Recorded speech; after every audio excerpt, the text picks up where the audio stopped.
الحمدللہ وحدہ والصلاة والسلام علی من لا نبی بعدہ اما بعد فاعوذ باللہ من الشیطان الرجیم بسم اللہ الرحمن الرحیم محمد رسول اللہ والذین معه اشداء علی الکفار رحماء بینہم قال النبی صلی اللہ علیہ وسلم اصحابی کالنجوم فبأیہم اقتدیتم اہتدیتم او کما قال صدق اللہ و صدق رسولہ النبی الکریم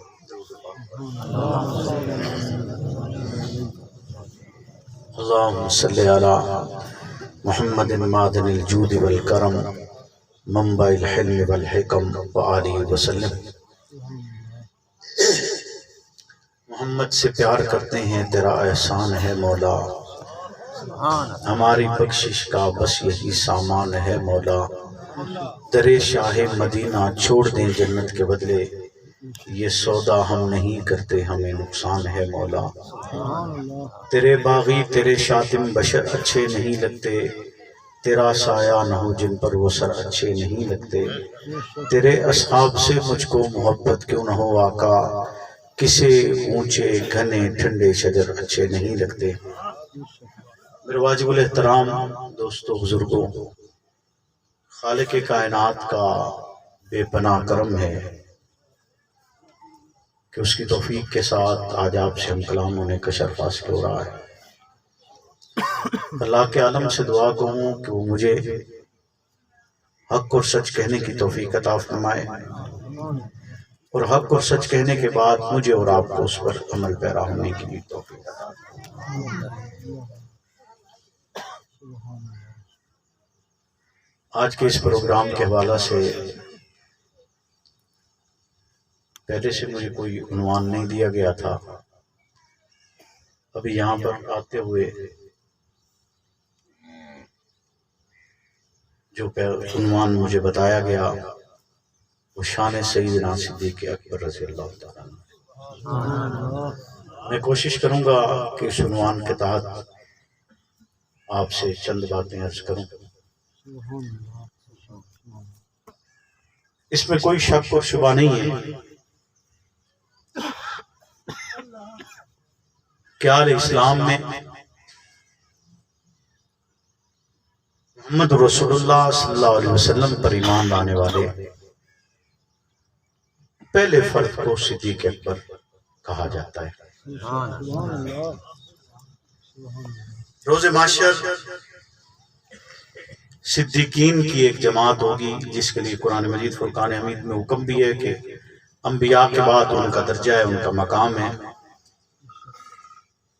اور وہ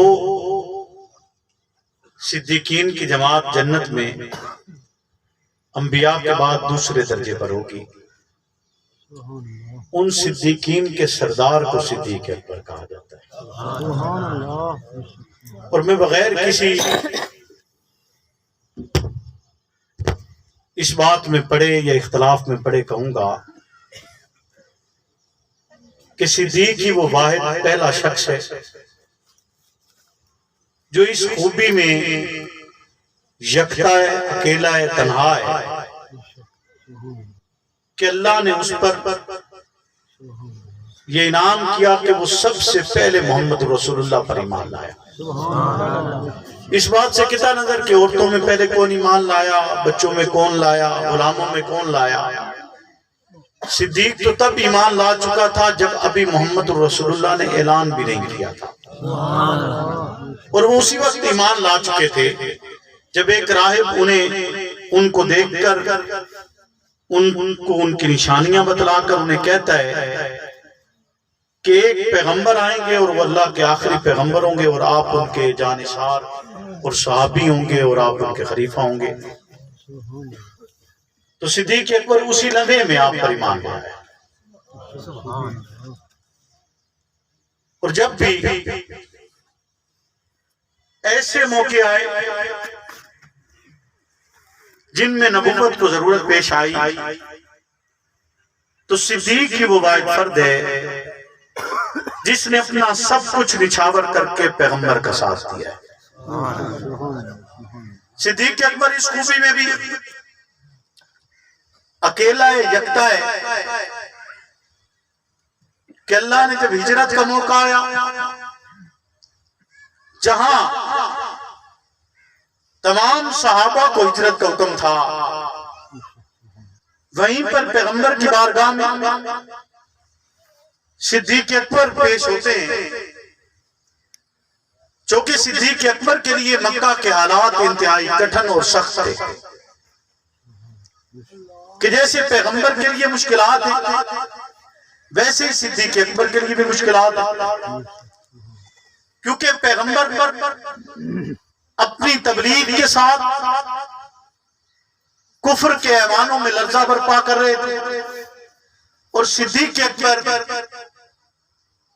اپنے مال اور پیغمبر کے ساتھ رفاقت کی بدولت کوئی ایسا مقام نہیں تھا جس سے پیغمبر سے پیچھے ہٹ کے کھڑے ہوئے، تو ایک انتہائی تکلیف دہ ماحول تھا۔ کہتا کہ وہ ایک دفعہ حبشہ کی طرف ہجرت کر کے جا رہے تھے، اور راستے میں انہیں امان مل گئی اور واپس آئے تو انہوں نے کہا کہ صدیق پر پابندی ہے، وہ گھر سے باہر عبادات نہیں کر سکتا، اور صدیق اکبر گھر میں ہی ایک مسجد بنا کر جب قرآن پڑھتے تو اس وقت عالم یہ ہوتا کہ لوگ جھومنا شروع کر دیتے، خواتین سنتی تو وہ اس پیغام کو قبول کرنا شروع کر دیتے۔ تو جس نے امان دی اس نے کہا کہ آپ کو نماز پڑھنے کی بھی اور اونچی آواز میں تلاوت کرنے کی بھی اجازت نہیں، تو صدیق نے جواب دیا کہ جاؤ تم اپنی امان اپنے پاس رکھو، صدیق کے لیے اللہ اور اللہ کا رسول کافی۔ تو بہرحال صدیق اکبر پیغمبر کی بارگاہ میں حاضر ہوئے کہ اللہ کے حبیب ہجرت کا حکم ہے، جیسے آپ نے مجھے اجازت دی تھی کہ میں حبشہ کی طرف چلا جاؤں، ویسے ہی آپ مجھے اجازت دے دیجئے میں مدینہ طیبہ کی طرف چلا جاتا ہوں۔ تو پیغمبر حکم کرتے کہ نہیں ٹھہر جائیں، آپ کو بتایا جائے۔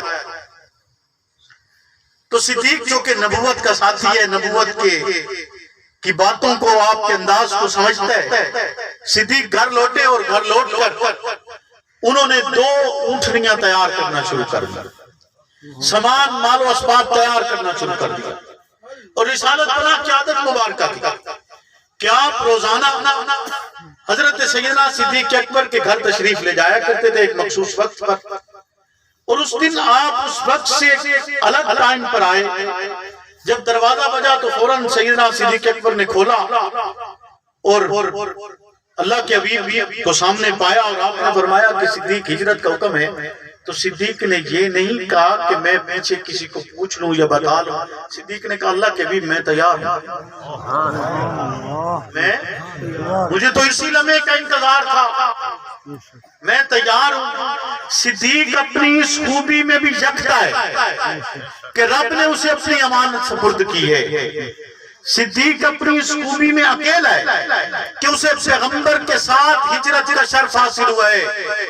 جب پیغمبر مکہ چھوڑ رہے تھے، صدیق آپ کے ساتھ مکہ چھوڑ رہا تھا۔ صدیق نے تنہا نہیں چھوڑا، صدیق پیغمبر کو چھوڑ کر نہیں گیا، صدیق اکیلا نہیں گیا، اور جب صدیق پیغمبر کے ساتھ جا رہا ہے تو زمانہ دیکھ رہا ہے۔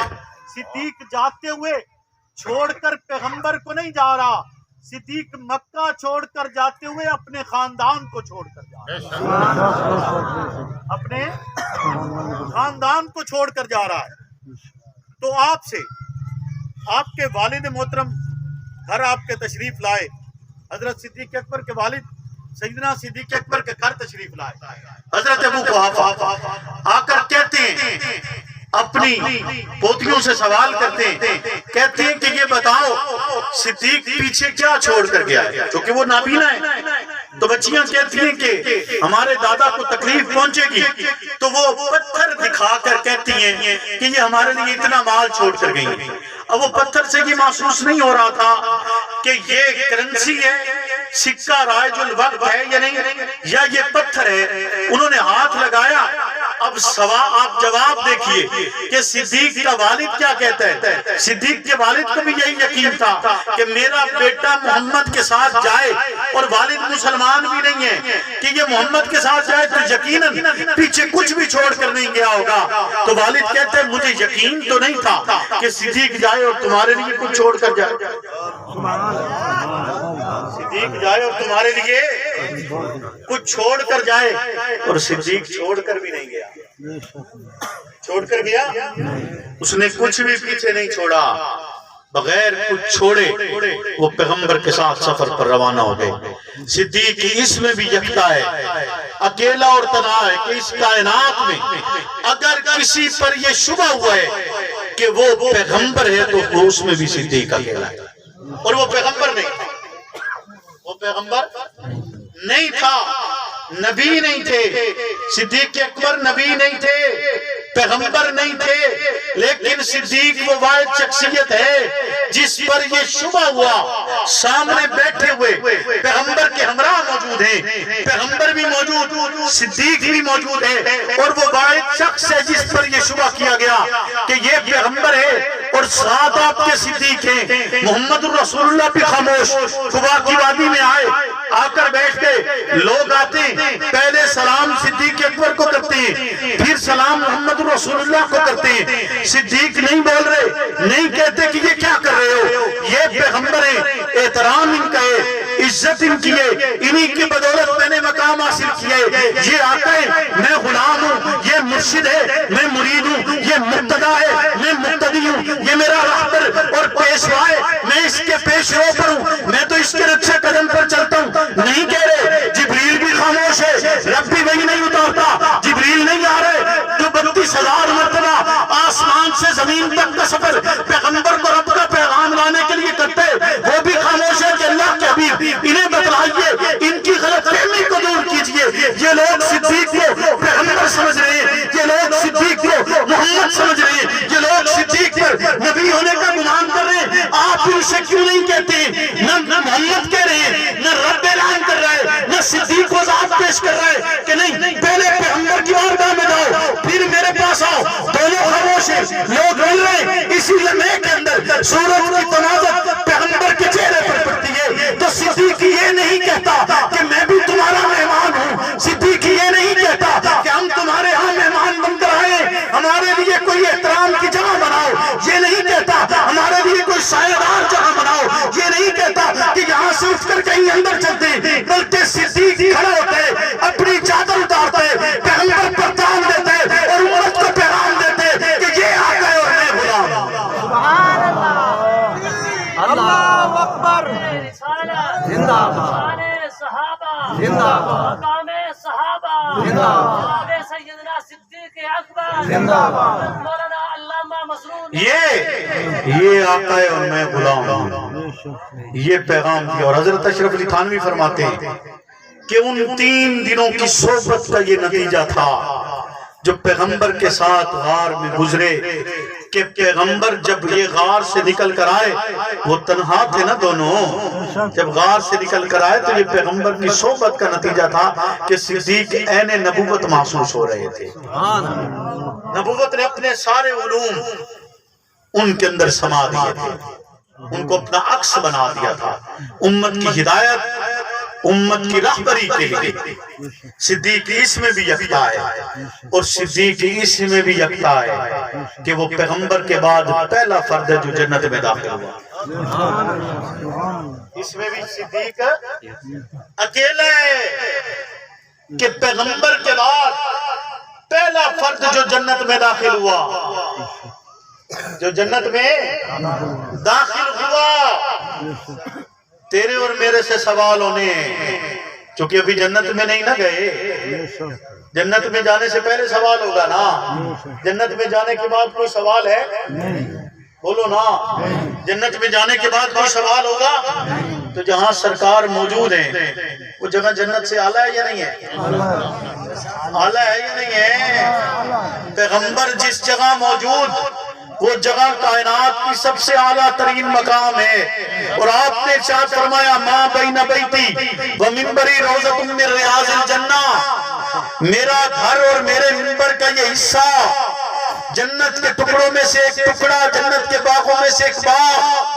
اور اس جنت میں جب پیغمبر داخل ہو گئے پیغمبر کے بعد جنت میں داخل ہونے والا پہلا فرد کون؟ بولیے نا کون؟ صدیق اکبر وہ پہلا فرد ہے جو پیغمبر کے بعد جنت میں داخل ہوا۔ صدیق اس میں بھی یکتا ہے۔ صدیق کو رب نے یہ بھی کمال عطا کیا ہے کہ ایک طرف آپ دیکھیے پیغمبر آل بیت شمار کرتے ہیں، آل بیت بناتے ہوئے آپ چادر تان کر کہتے ہیں کہ حسن میرے آل بیت، حسین میرے آل بیت، فاطمہ میرے آل بیت، علی میرے آل بیت۔ یہ وضاحت پیغمبر نے تب کی جب رب نے آیت تطہیر اتاری، اور آیت تطہیر اتار کر فرمایا کہ آپ کی ازواج کو پاک کر دیے۔ پہلے بھی آپ کی بیویوں کا تذکرہ، بعد میں بھی اس آیت کے آپ کی ازواج کا تذکرہ۔ اس وضاحت کو بیان کرتے ہوئے پیغمبر نے ارشاد فرمایا جہاں میری زوجائیں آل بیت ہیں، جہاں میرے گھرانے آل بیت ہیں، وہیں یہ بھی میرے آل بیت۔ چادر تان کر پیغمبر ارشاد فرماتے ہیں یہ میرے آل بیت۔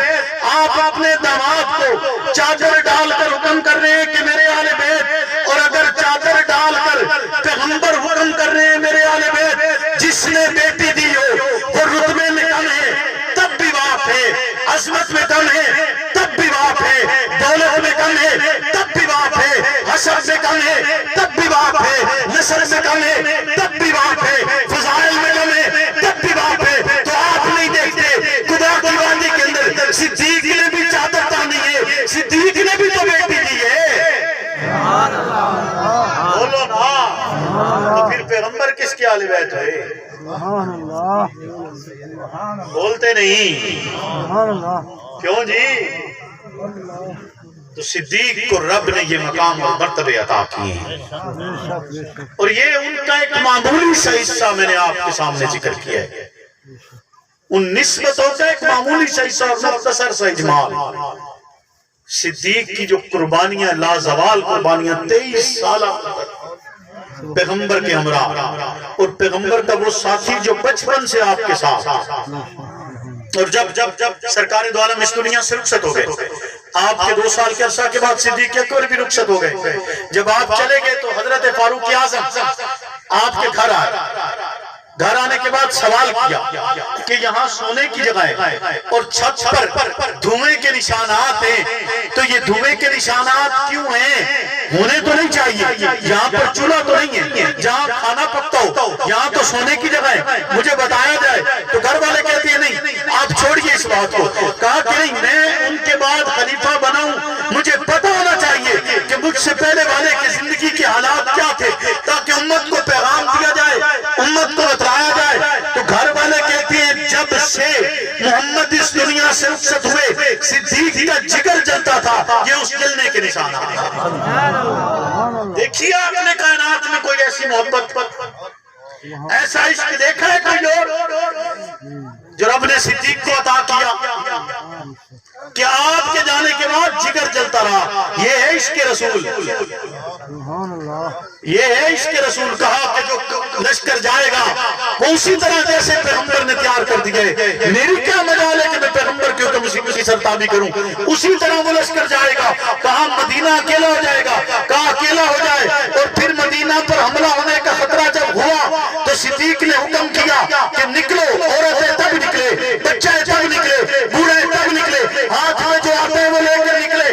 اور زمانے نے دیکھا جب بدر میں فرشتے نصرت کے لیے اترے، یا اس مقام پر ملائکہ صدیق کی نصرت کے لیے رب نے اتارا۔ صدیق کی نصرت کے لیے رب نے ملائکہ اتارے۔ وہ صدیق اکبر، اس کی صفات، ان کی خوبیاں، ان کے فضائل بیان کرتے کرتے یقیناً انسان تھک سکتا ہے۔ جو پیغمبر کے تربیت یافتہ ہیں، پیغمبر کے جانثار ہیں، جنہوں نے نبوت نے اپنی صحبت کے اندر، نبوت نے انہیں تیار کیے، انہیں بنائے، یقیناً ان جیسے افراد پیدا نہیں ہو سکتے۔ انہیں مشعل راہ بنا کر پیغمبر نے حکم کیا ہے کہ یہ ہدایت کے ستارے ہیں، ان کے نقش قدم پر چلو گے تمہاری فلاح تمہارے حصے میں لکھی جائے گی، کامیابی تمہارے حصے میں لکھی جائے گی، ہدایت تمہارے حصے میں لکھی جائے گی۔ اس ہدایت اور کامیابی کے کے لیے، اس فلاح کے لیے مجھے اور آپ کو اصحاب رسول صلی اللہ علیہ وسلم اور آل بیت رسول صلی اللہ علیہ وسلم کے نقش قدم پر چلنا ہے، اس طریقے اور راستے کو اپنانا ہے جو راستہ اصحاب رسول اور آل بیت نے اپنایا، اسی نقش قدم پر چلتے ہوئے اگر یہ جان جانے افریقہ سے پرد جاتی ہے تو کوئی حرج نہیں، ایک دن تو جانی ہے نا، یہ تو ممکن نہیں کہ میں اور آپ ہمیشہ ہمیشہ زندہ رہیں، یہ ممکن نہیں کہ ہم اسی کائنات میں رہیں گے، جائیں گے نہیں، آخر ہم نے جانا ہے، مرنا تو ایک کلمے میں لکھا ہوا ہے، جب لکھا ہوا ہے کہ مرنا ہے، موت کے وقت متعین ہے، تو پھر کیوں نہ زندگی کسی کے کھاتے میں لگ کر گزاری جائے، اور ان کے کھاتے میں کیوں نہ لگ کے گزاری جائے، جو یقیناً جنت میں آپ جنت میں جانا چاہتے ہیں، تو جنت میں جانے کے لیے اصول یہی ہے، دنیا کا قاعدہ اور کلیہ یہی ہے کہ جو کام آپ کرنا چاہتے ہو، بزرگ یہی کہتے ہیں تجربے کے بعد کرو، جیسا ہم نے کیے، اگر اچھا اور بہترین کرنا چاہتے ہو تو اس کے مطابق کرو، اور بہترین کام اگر جنت میں جانے کا کرنا چاہتے ہو تو اس کا طریقہ کار وہی ہے کہ صدیق عمر کے نقشے قدم پر چلو، تو دنیا کو آج بھی دکھا رہے ہیں کہ وہ آج بھی جنت میں ہیں۔ نعرہ تکبیر، شان رسالت، شان صحابہ، مقام صحابہ، سیدنا صدیق اکبر ابن امیر اعظم علامہ وہ آج بھی دنیا کو بتا رہے ہیں کہ جنت میں جانا اسے کہا جاتا ہے، بولیے نا، جنت میں جانا اسے کہا جاتا ہے، جو شخص ان کے نقش قدم پر چلا یقیناً اس نے ہدایت حاصل کر لی، یقیناً اس نے کامیابی حاصل کر لی۔ ہمیں اللہ ان کے نقش قدم پر چلنے کی توفیق عطا فرمائے، اور آخر میں آپ سے وہی کہوں گا کہ یہ راستہ یقیناً مشکلات کا راستہ ہے، تو کب ایسا نہیں ہوا کہ جب اسلام نے اپنے پیغام کا اعلان کیا ہو اور مشکلات میں اضافہ نہ ہوا ہو؟ ہمیشہ کہا علامہ اقبال نے کہ تندیے باد مخالف سے نہ گھبرائے ہو، کہا یہ تو چلتی ہے تجھے اونچا اڑانے کے لیے، کبھی بھی یہ نہیں ہوا کہ آپ کے راستے میں مشکلات آئیں اور پھر مشکلات کو عبور کرتے ہوئے آپ نے کامیابی مسلمان نے حاصل نہ کی ہو۔ مسلمانوں نے کامیابیاں حاصل انہی حالات میں کی ہیں جب مشکلات پڑی اور وہ ان کا ڈٹ کر مقابلہ کرتے رہے۔ تو میں آپ سے اسی انداز میں کہوں گا جیسے والد محترم کہا کرتے تھے، فنا فی اللہ کی تہمیں بقا کا راز مجھ میں ہے، جسے مرنا نہیں آتا اسے جینا نہیں آتا۔